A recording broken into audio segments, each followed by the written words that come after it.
Around 2 weeks after my 8th birthday, I started a process that would end up with me being diagnosed with stage 4 cancer via a Wilms tumor affecting my right kidney. Last year, at 29, I was diagnosed post-surgery with a malignant peripheral nerve sheath tumor located against the underlining of my left lung. I was living 21 years cancer-free. At least I thought I was. As I'm talking to you, I am cancer-free once again, and I am so thankful. Welcome back to the Shatter and Breathe podcast, episode 4. I am Sean, and I wholeheartedly want to thank you for being here. This week's episode, I would like to invite you once again into a part of my story, a part that would change my family and I's life forever. As I've said multiple times through the previous episodes, that I had a wonderful childhood, wonderful family, wonderful friends. My parents, my sister, my best friend Ronnie. I had many friends at school. I have a big family, and we'd have Sunday dinners at my grandparents' house. Spent a lot of time with grandparents, great-grandparents, aunts, uncles, cousins. I had a very happy childhood. I had to go to school, play outside, play inside, go to bed, wishing I could stay up, wake up the next morning, and do it all over again. I can't stress enough how thankful I am for the childhood I had. One day in school, it's the first memory I have of when things started going wrong. I was walking in the hallway at school, and I started to notice my legs hurting. As I said, I played outside all the time, riding bikes, running, walking. I played basketball in a church league. I was a pretty active kid, so walking the halls of school were nothing. Kids do it every day. We can almost all relate to that. One day, though, my legs started hurting.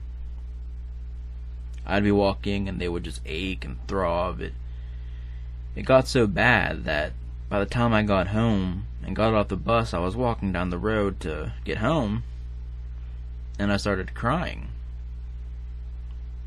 I just started crying from the pain. I managed to get off the bus, and I kept it together, but about 20 steps in the direction I took to get home, I just lost it because it hurt so bad. Thankfully, on this day, my mom came up to meet me halfway. From what I remember, she wouldn't normally come up, as it was something I did every day. And it was a great neighborhood, but for some reason this day she did. And I thank God for that, because the time I made it to her, I was hunching over because they hurt so bad, and she carried me home. I honestly can't remember detail for detail the process, but because this was something so out of the ordinary, my parents got me checked out, obviously. We went through my pediatrician. They looked me over and did some tests. They mentioned a couple diagnosi.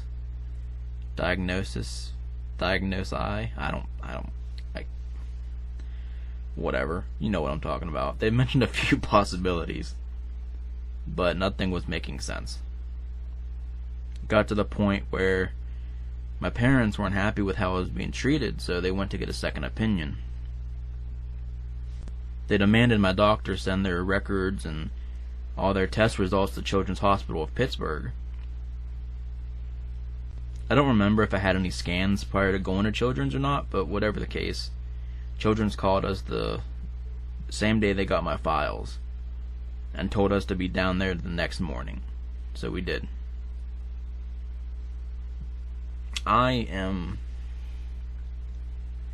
so thankful to my parents for taking such quick action, because if it would have went ignored, things could have turned out a lot differently. As we started what would be a long relationship with Children's Hospital, I was nervous, I was scared, I was confused, as I know my family was too. No parent wants to see their child in pain. No parent wants to have a hospital tell them to be there the very next day after sending their file. Plus, no child wants to see their siblings suffering or being gone a lot and not really knowing exactly what's going on. The parents giving so much extra attention to that child who's having medical troubles, a child can't process all that. They're worried, they're confused, but they're also feeling neglected and forgotten sometimes. The child who's going through it is just in the middle of all of it, and there's no way for anybody so young to truly grasp what's going on right away. It takes some time. The moment I realized that something was seriously wrong, in a moment I'll never forget, my parents and I were walking down this hallway, and eventually they were talking in this room.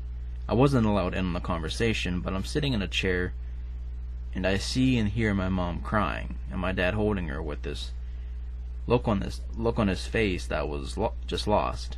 It was just white-faced. I didn't like seeing it. It was a look on my dad's face and my mom crying. I didn't like seeing that. And they were trying to keep me from seeing it, but I really couldn't help but notice it. You're not used to hearing a parent cry, so I heard it first, and then I looked and I seen it, and I just didn't like that. When they walked back out, my mom was wiping her eyes, and I asked her what was wrong. She told me it was nothing, and everything's alright. I never was told what was said to them. Even as I got older, I never asked. You don't want to bring anything up that may bring memories that hurt those you love, even when you're curious. However, let me take a moment to fast forward about, I want to say 6 years or so, from that point. My father and I were part of an organization, and the organization had a junior program for 14 through 18-year-olds, which I was part of. The juniors were making a float for a Halloween parade, and we came up with this idea to make tombstones. Now, the idea was to write names of famous Halloween characters, Freddy, Jason, Chucky, names like that. Well, I got a little too specific. I had my name, my birthday and year marked to the day of the parade. Well, my dad didn't like that. He made me change it, and I got mad. I've always been headstrong, stubborn, and being a naive teenager, I got so mad I walked out. I had the attitude of, if you want me to do something, and then make me change the way I did it, then do it yourself. That's kind of the headspace I had, which I still have to a degree. However, context is key with everything, too. Read the room, I wasn't reading the room too well back then. Despite the heightened senses and stuff, sometimes you just get too headstrong. Sometimes you just get too lost in your emotion, your attitude, that you just say things and do things and don't listen to things you really should. So that's kind of what happened. So I'm mad because I did this. I worked hard on it to get it right, and then I'm told to redo it. So I got mad and I walked out. The situation was me not realizing where he was coming from.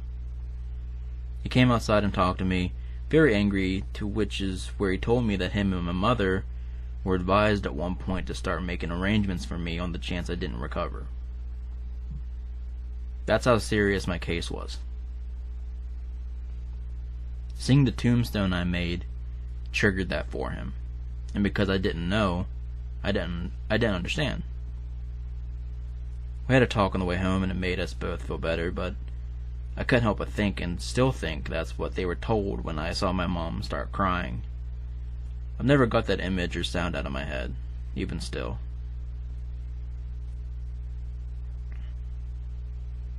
I want to try and dive into it all. There are so many layers to this onion, and I want to try to get to each of them and give them the proper attention to better explain it, as well as maybe provide some insight or comfort to others who may have gone through this, as well as people who may know somebody who's going through it and aren't quite sure how to understand it. Be honest, there's no understanding it fully. Things like that can only be lived through and seen, and that's the case with any major hardship in life. The beautiful parts of a bad experience are the pictures we're able to paint, pictures that hopefully allow others who may walk into a similar scene to see clearer. I think it would be best to begin with how it developed, how the situation evolved, and how my body reacted. Now, I do apologize, as my memory isn't the most reliable sometimes. I'm trying to make sure I have my memory accurate, but I could make some mistakes in timeline and miss some things. I was pretty young, and so much seemed to happen at once, so it's really not surprising that I may struggle with perfectly accurate details, but I'm doing my best to properly recount everything relevant to what happened. I know I'm sadly could have a lot left out just because I can't remember exactly, and I don't want to say anything that's not accurate. As I've mentioned, it started with weakness in my legs. To explain the pain as best I can, it was sort of like this severe muscle ache in the calf and thigh that would send waves of pain back and forth through my knee. It felt as if I had just walked a flight of stairs over and over for hours. During this period of me having these pains, I can remember walking through stores and my legs getting sore so easy to where I had to sit in the buggy after a while or just go back to the car. The reasoning for this, to our understanding, was that the tumor was actually interfering with the blood flow to my legs, causing them to weaken. This was the direct symptom to us eventually finding out what I had. My doctor who oversaw my testing, treatments, and overall health was Dr. Donna Patton. She was the absolute perfect doctor for a children's hospital. She'd wear these green-brown patterned pants with these eccentric sweaters. She'd have this wild hair and was always smiling. She had this little flashlight with a fish cover that she'd use, and it would make me laugh to see it. Sadly, though, I was such a shy kid. I think I only ever looked at her directly, maybe twice. She always would say I'd end up with a giraffe's neck if I keep looking down all the time. She was so kind to me. She treated me, my parents, with the utmost respect and truly valued her patients, as I'm sure she still does. There was even a time where I had to have a biopsy done. Thankfully, I don't remember going through those, but my parents and I were discussing this a few months back, which is why I actually remember this happening. But I had a biopsy done, which I assume was to diagnose what they believed it was, and so I had it done. Somebody comes a time later and says that they're going to need to do another biopsy. My father asked him what they needed to do another biopsy for, and the guy started getting an attitude with my dad, and implying that he wouldn't understand the reasoning and that it just needed done. They started arguing about it, to which, mouthing off to my father and trying to imply his intelligence to him is a one-way ticket to not having a good day. I'll say that much. But they started arguing about it. Dr. Patton seen them going back and forth, and she learned what the argument was about, and she made the guy tell my parents why they needed another biopsy. She told him, she flat out told him, you're going to tell them what he needs another biopsy done for, and you're going to tell them now. Turns out, the lab, or whoever this guy was, lost my first one. somehow lost my first biopsy. He decided to try and, instead of admitting that to my parents, he decided to try and belittle my parents, which he soon regretted. How they managed to lose my first biopsy, I have no idea, but things got sorted out and everything proceeded as they should, with Dr. Patton calming my father down and giving the other guy a much-needed attitude adjustment, as I'm sure he heard from her again in private. I regret so much that I was so shy around her, because she was honestly so incredible to me, and somebody who I may not have looked up at, but I certainly look up to, especially today. To have the tumor removed, obviously I had to have surgery. Before my surgery, right before, I went back into the operating room, and my parents gave me this brown stuffed rabbit to take with me to hold. My surgeon, Dr. Edward Barksdale Jr., performed what was supposed to be a 4-hour surgery that ended up being an 8.5-hour surgery that left a scar completely across my stomach that removed my kidney, along with, obviously, the tumor that was growing from it. He finished the surgery up. He spoke with my parents and explained how it went, why it took as long as it did, and I was put into recovery as they waited for me to come out of anesthesia. If memory serves me right, from what I was told, I think it did take me a while to wake from that surgery, but considering the time it took, I really can't be that surprised. When I woke up, I was laying in bed, and I had my stuffed rabbit with me. It was right there under my arm. I eventually got to see my parents. Eventually I ended up naming my rabbit Furball, because I actually ended up getting one because of him, and I thought it was an appropriate name. While I was still in the hospital, I got visited from so many people. Gift baskets, cards, stuffed animals, seeing friendly faces, smiling at me, telling me how strong I was, and so much positivity, and that's so important in situations like that. I was in a hospital bed. There were points I wasn't allowed to drink anything but sponge drops of water on my tongue. I had a tube in my nose. I had a catheter. It honestly all blends together at this point. I can't remember accurately the order of events happening. I know for a fact, though, despite everything going on, having that positive support system really made such an impact and a difference. My stay at Children's had some great moments. It had some bad from the obvious reasons of being there. To get the bad out of the way, because I'm a bad news first type of person. There was a moment where I was woken up from my sleep and taken to get a sponge bath. I was startled, I was scared, and I was screaming for them to let me go, and they were hell-bent on giving me this sponge bath. Honestly, thinking back on it, it feels like a nightmare. My parents had stepped out for a bit. There was really no reason to question it. It was quiet, calm. I was fast asleep in what should be the safest place you can be, but the timing was just bad. No fault to them whatsoever. My mother never left my side. This was legit one of the absolute only rare times where she was not in my room. So this was just, the timing was horrible because my mom never left my side. Very rarely. Back to the story, though.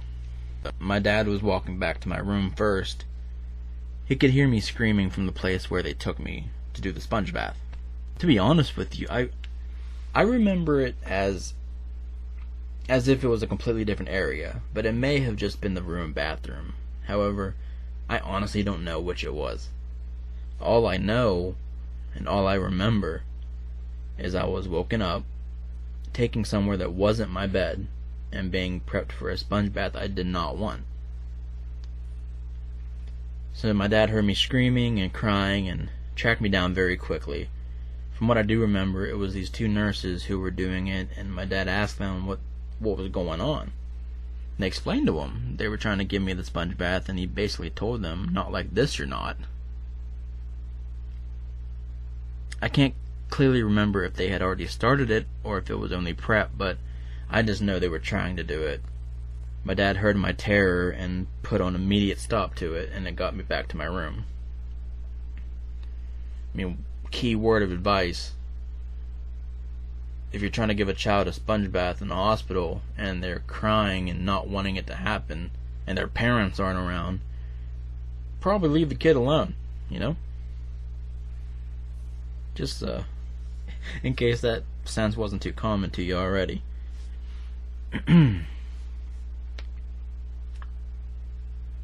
Now, when I have moments like this where I can't remember it very clear, sometimes I question if it even really happened. I know for a fact this happened, though, because my parents and I have spoken about it a few times. Everything I'm telling you here is something I know happened. And if I'm unsure about it, I'll let it be known. I really wish I could remember the details better. I could ask my dad for a clearer picture of how things went, but I don't like bringing that period up unless I have to, or it comes up naturally. Another bad experience I had was my own fault. I had a tube through my nose. And one night, in my sleep, or perhaps even a day nap, I had moved a certain way and pulled it out. Now, I can't remember 100% if that woke me up or not, but I believe it did, and I started crying and panicking over it, but that may have just been a false memory.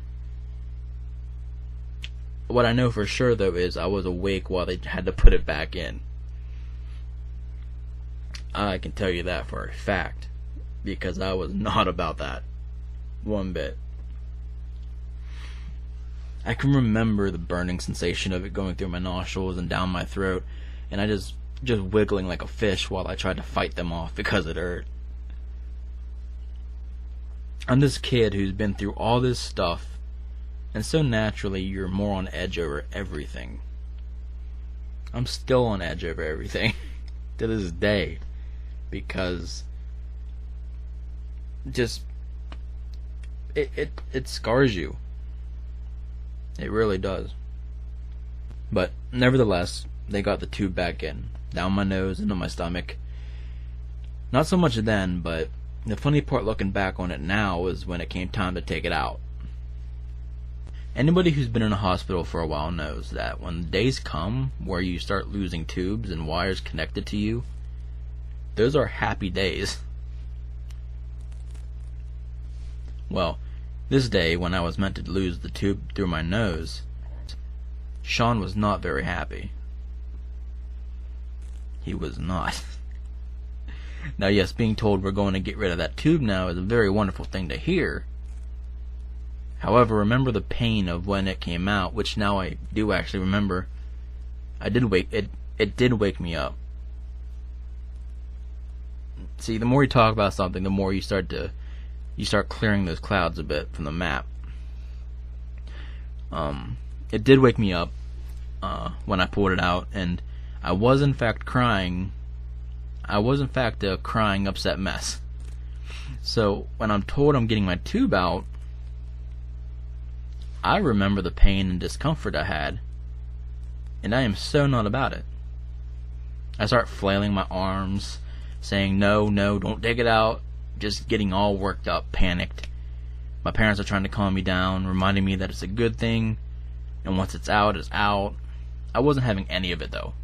I was fighting, jerking, moving around so much that I end up, once again, pulling it out of my nose myself.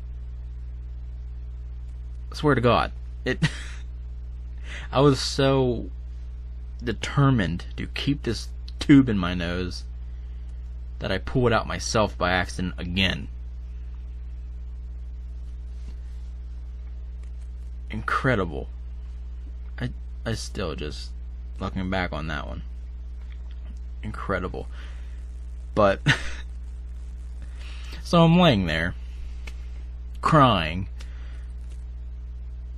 my nose and throat burning, feeling stupid, but the tube was out, and once I calmed down, I was happy with it.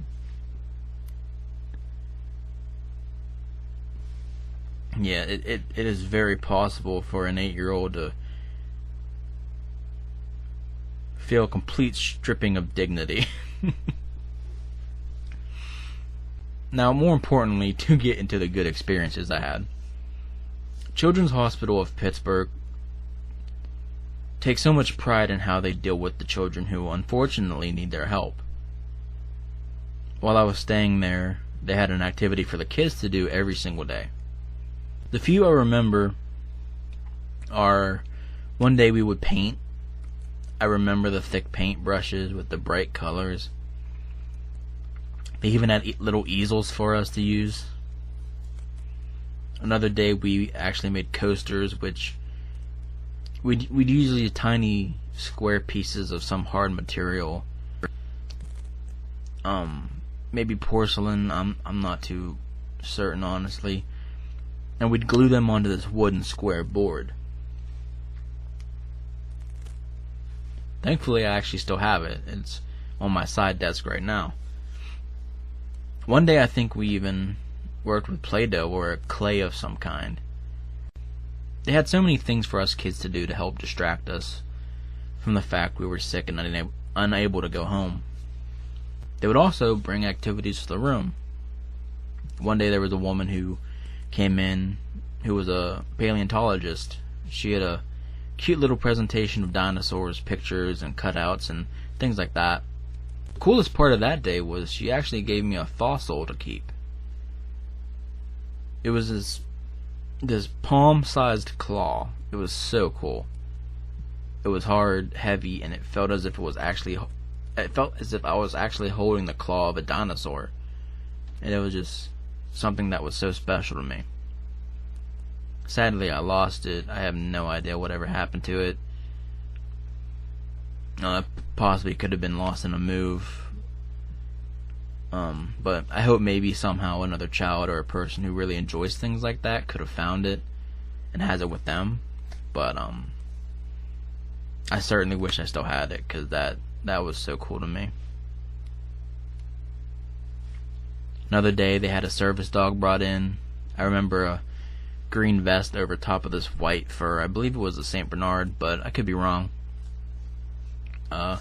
Funny side note, I was actually scared crazy of dogs up until about 10. Maybe a few months before turning 10. I'll come back to this in a bit as it ties into something else. However, I wasn't too scared of this one because I was in a high bed and he was on a leash at the end and walked around the sides and I could reach him, but I wasn't too scared. He was soft as cotton and was just such a beacon of joy and peace to see that it was a wonderful experience and made me smile wide. Between the hospital and the hematology-oncology clinic, the doctors, the technicians, the nurses, they were also comforting as well. The waiting rooms almost always had a TV with a Nintendo or a PlayStation hooked up to it. The nurses would always have bright colors, smiles on their faces. There's a ultrasound technician who would always make me laugh. I would laugh at him and tell my mom he must have went to clown college. I had to get stickers from everyone. Honestly, by the time life returned a bit more of normalcy, I had this heavy fat pouch full of stickers from saving them and putting them inside it to keep. Some nights I just look through them and smile. Little reminders of that. Little reminders that you can find some joy through harsh experiences. I may not have understood that's what I was noticing, but looking back I know it was.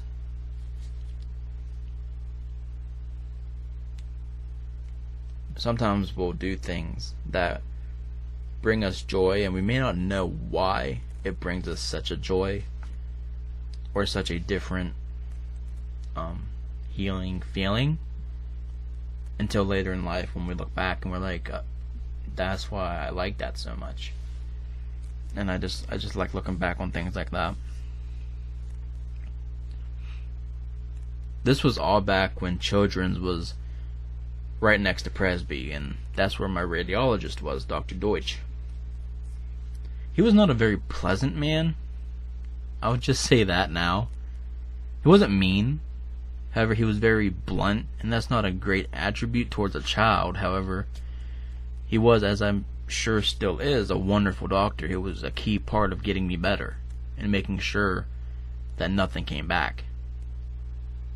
I'm beyond thankful for him, as much as I'm thankful for every doctor, nurse, tech, receptionist, specialist I encountered. In his waiting room, I remember playing with little dinosaurs or doing I Spies and Where's Waldo's with my parents and sister sometimes.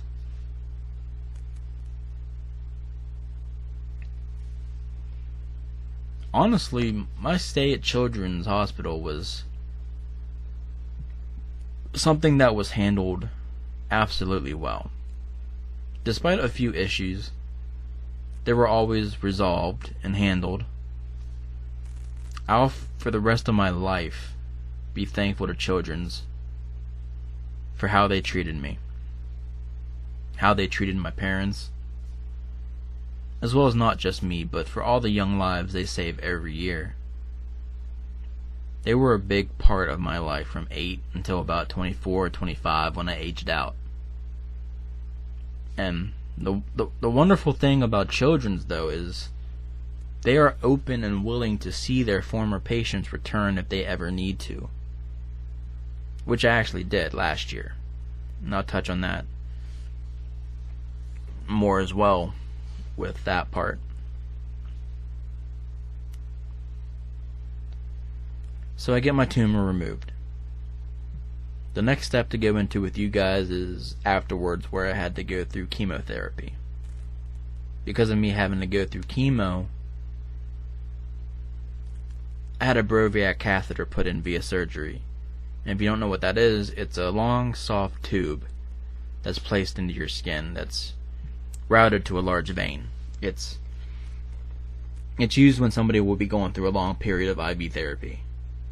I actually have 2 scars attributed to that catheter. They inserted the tubing through my neck, where they tunneled it through a vein and then exited out through the right side of my chest. So I have a scar on the right side of my neck, as well as the upper right side of my chest because of it. Having this tubing made it where I had to have a nurse come to the house and clean the dressing. I can't remember if it was every day or every other day, but it seemed frequent. The women who would do it were always so kind and friendly. One even gave me a fishing vest and a tackle box full of equipment and trout bait one day. Just warm personalities and kind presences. Because of the tubing, I wasn't able to really do much in terms of physical activities.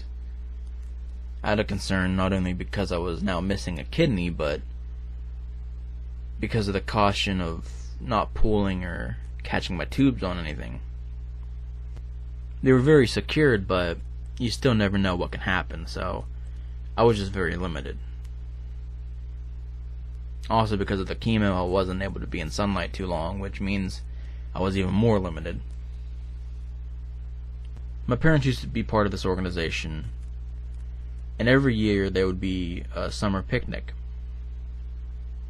I always look forward to it too, because a lot of my friends, cousins, and my sister and I were there and would enjoy the park aspect of the locations we'd be at. We'd be playing for hours there, but this year I had to sit under the pavilion almost the entire time because I just couldn't be out in that direct sunlight or risk something happening with my tubing. Not to mention the fact that I wouldn't have had energy really to enjoy myself even without the already mentioned limitations. So that was hard to do. As kids, at least when I was a kid, the plan is always being outside with friends, and having that not being allowed was hard to deal with. Another thing that most know comes with chemotherapy, my hair started to fall out. Now that is something that's not very easy to handle as an 8-year-old. I always had thick, full hair.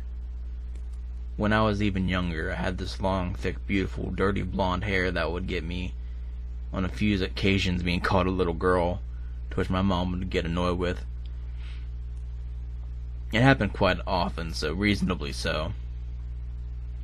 I always had this healthy, full hair, though, and seeing it falling out, feeling my head getting lighter and not really understanding why, was a very hard thing to deal with.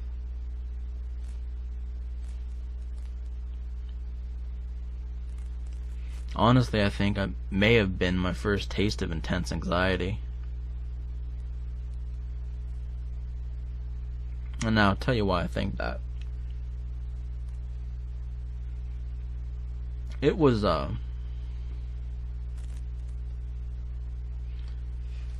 hard for me to understand it all, but it was also not an easy task for other kids to understand it either. One instance I remember pretty clearly was one day when I was playing. I can't remember the kids' names, but I was playing with this brother and sister and a couple other kids. Because I was starting to feel weird about my hair falling out, I started wearing hats more. Well, while playing, I'm wearing this hat and I refused to take it off. The kid was asking me why I wouldn't take it off, and I just kept saying I didn't want to. Well, we all know how kids can be.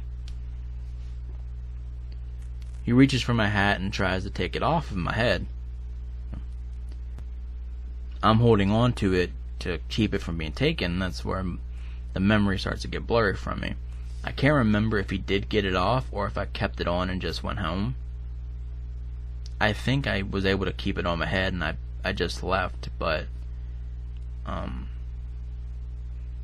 I know how I felt. I had this anxiety about my hair and other people seeing it. I then got this dose of fear of the idea that somebody can come and just take my protection from this anxiety away from me. I was honestly scared to be around other kids after that. At least kids who weren't my best friends, like Ronnie, his brother Michael, and Reed, who were my little crew back when I lived where I lived back then.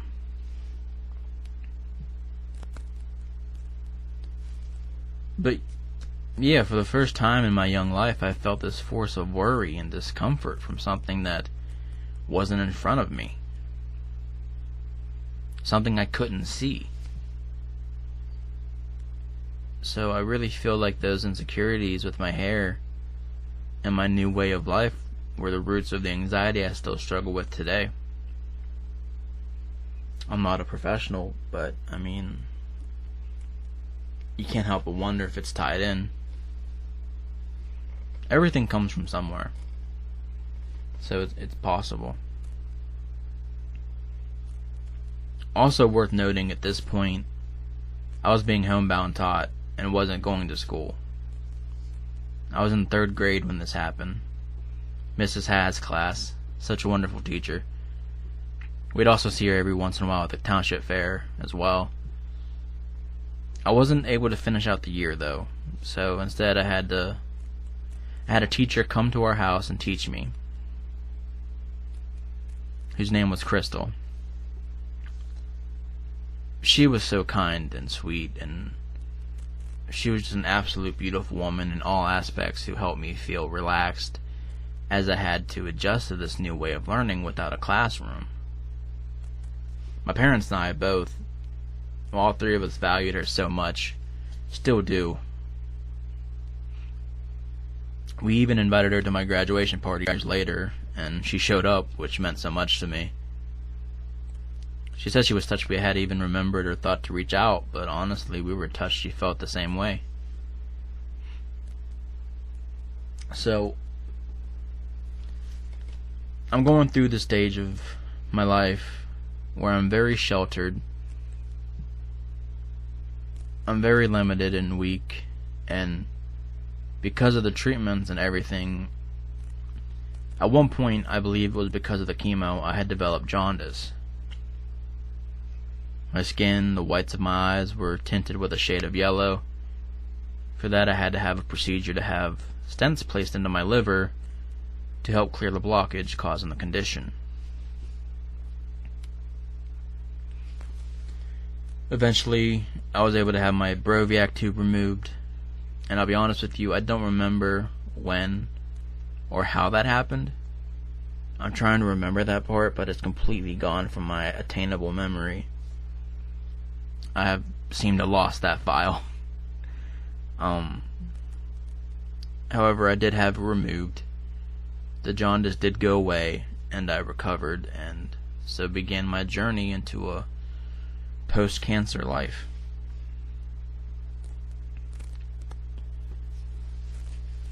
Not too long after this, we had moved into a new place. So in a big sense, it really was a new life for me. A new home, a new neighborhood, and a new way of seeing the world.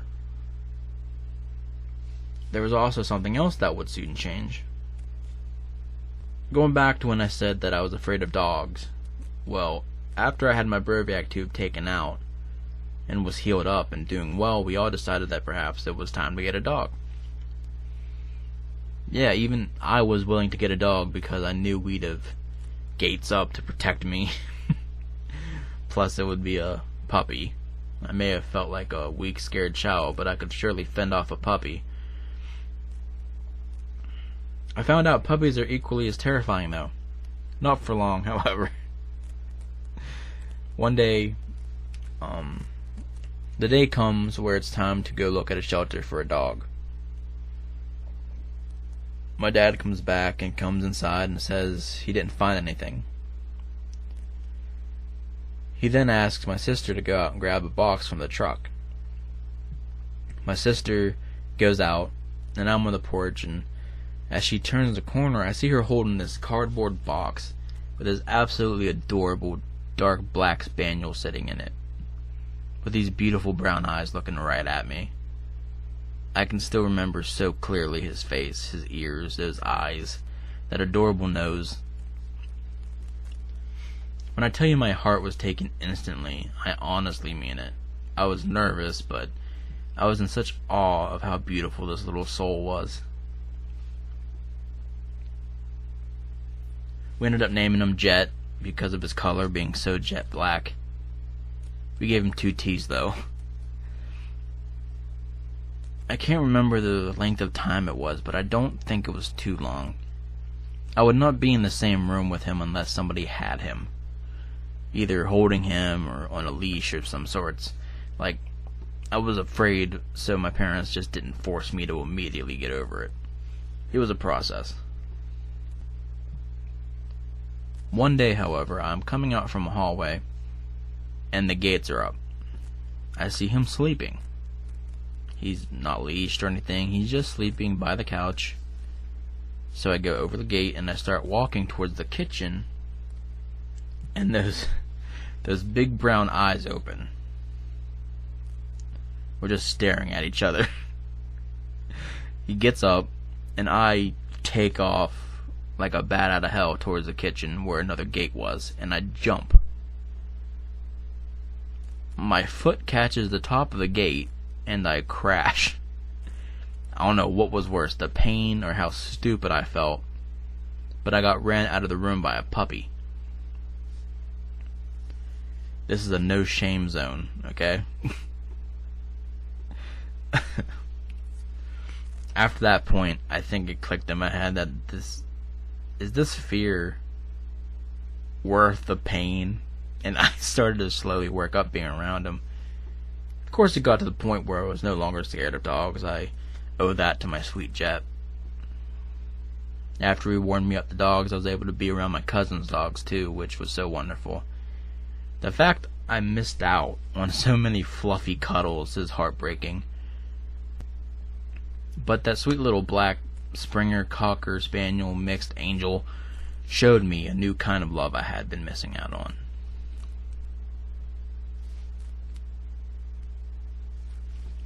Sadly, my Jet passed away on July 5th, 2011. but he's never left our hearts.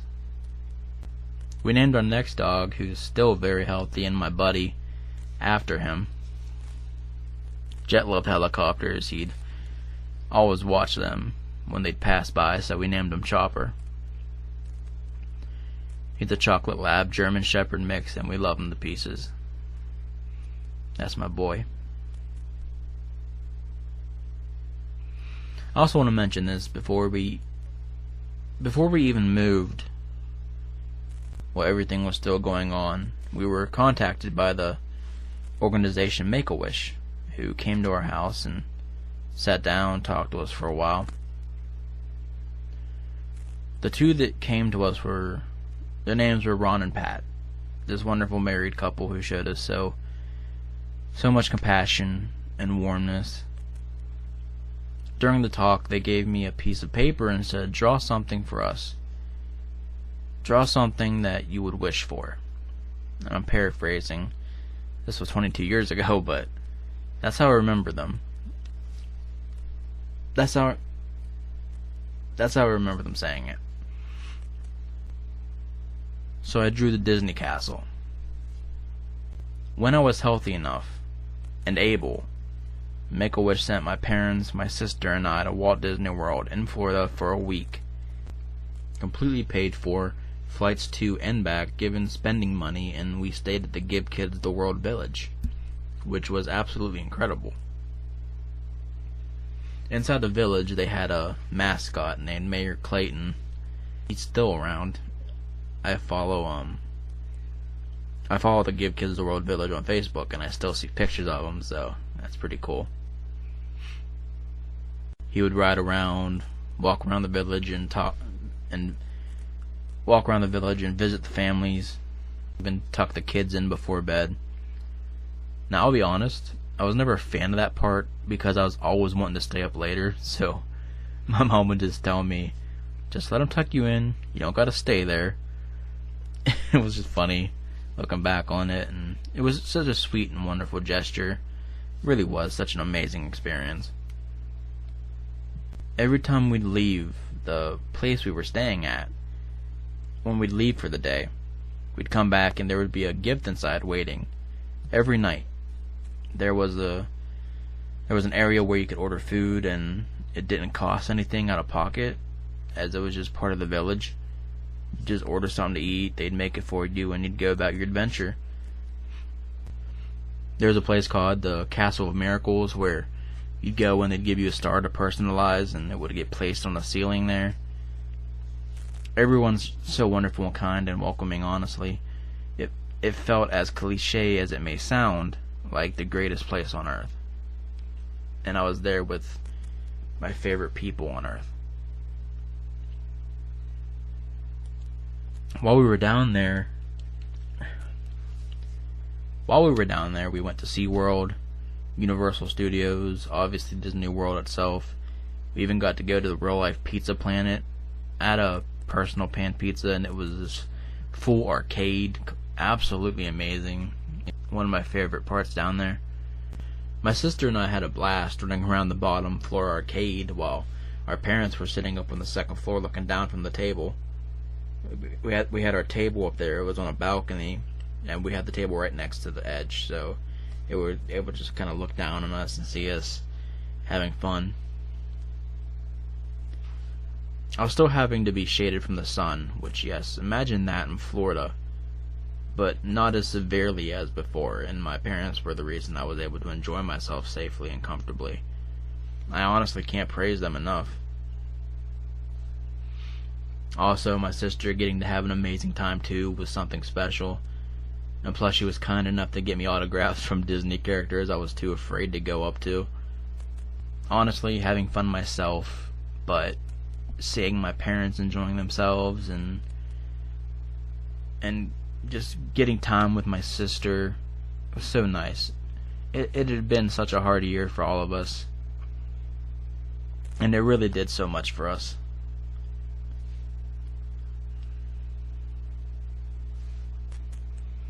I honestly want to take the time right now to speak my appreciation for Make-A-Wish, Give Kids the World, for what they did for us and so many kids.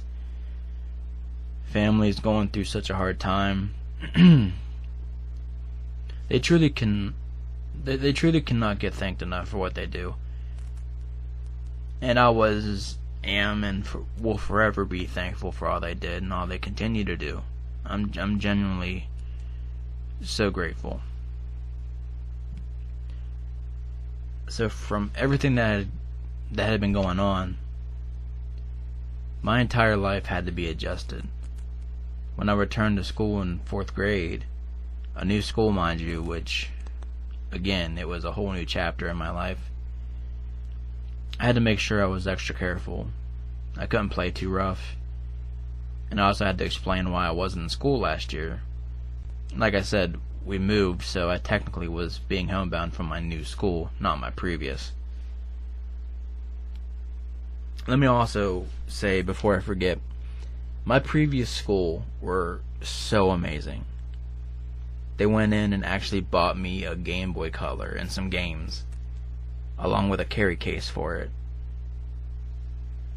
I also got so many letters from my classmates telling me to get well soon, which I actually still have, matter of fact. I just went through them a few months ago when I was cleaning.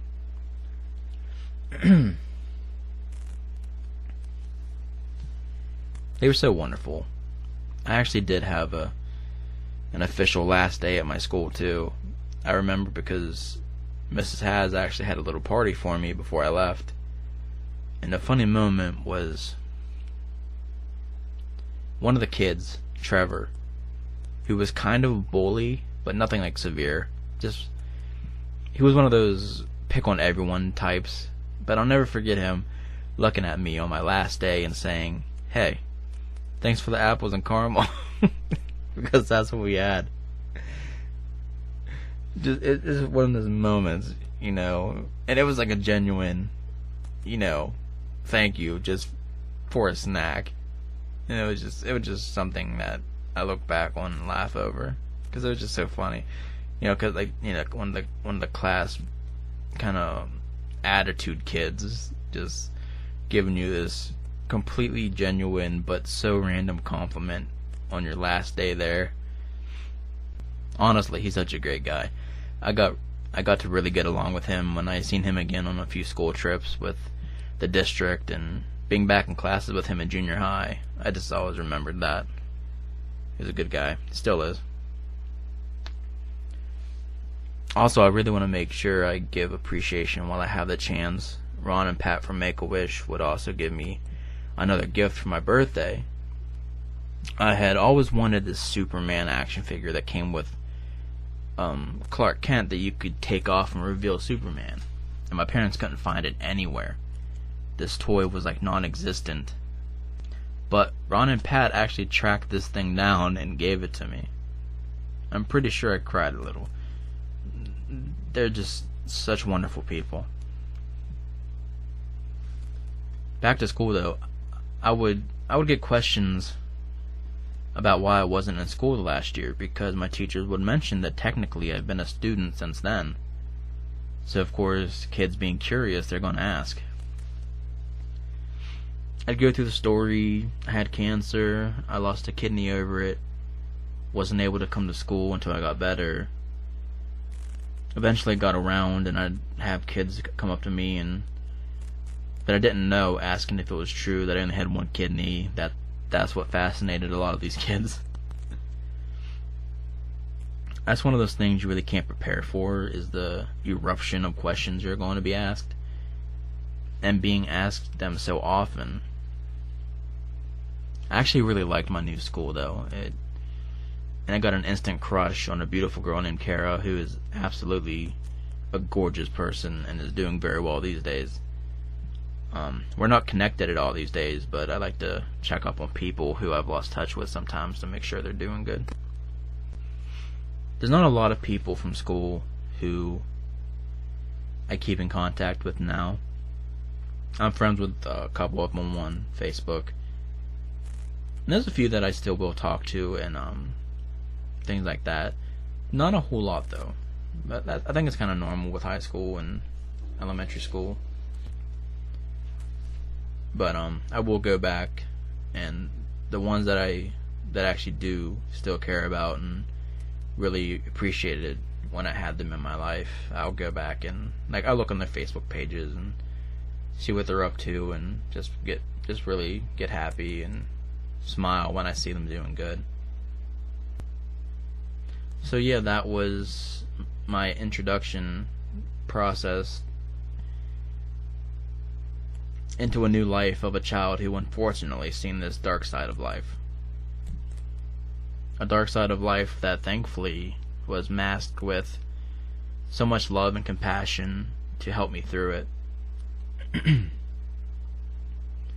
Through the years, though, as we get older and our bodies and minds develop, we sometimes have these side effects of things that happen to us.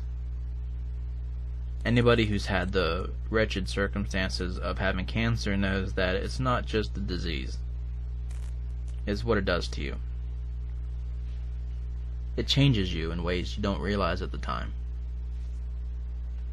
You see different, you think different, you slowly become this evolved persona of yourself that's both enlightening as well as damning.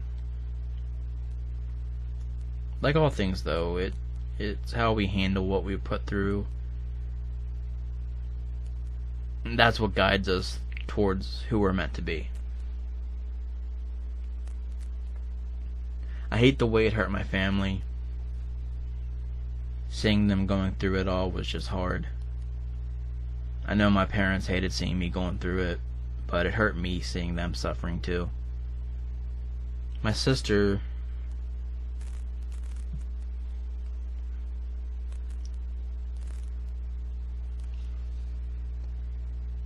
was so young, knowing so much attention was on me, it didn't go unnoticed that she would have to be feeling a bit neglected.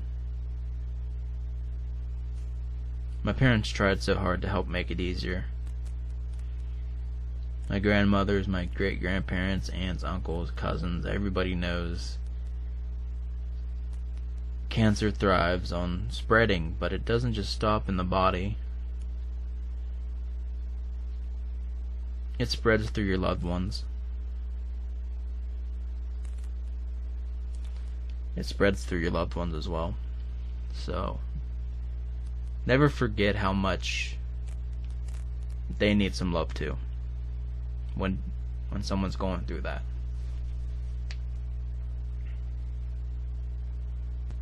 Honestly, I could keep going, and I want to keep going, but this has gone on much longer than I anticipated. Easily my longest episode yet, my longest podcast yet. I can't say I'm surprised, as there's a lot to unpack, but I do think this is a good point to leave off for now. Give myself, as well as you listening, a chance to decompress, so to speak. Next week will be the part 2 to this episode. This is 4 and 5 is going to kind of be a part 1, part 2 type of thing. As next week I will get into what happened last year and how I came face to face with something from my past that I had long thought was behind me forever. And I certainly hope that you'll join me again for that. I truly appreciate every single one of you who are listening right now. I know this was a long one. I really don't see myself as someone will dedicate this amount of time towards listening to me speak, but anxiety will do that to you.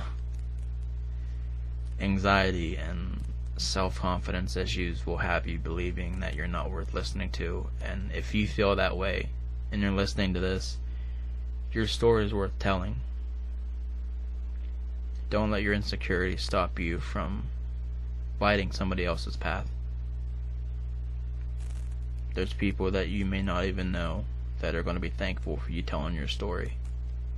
So I highly recommend you do any way you can.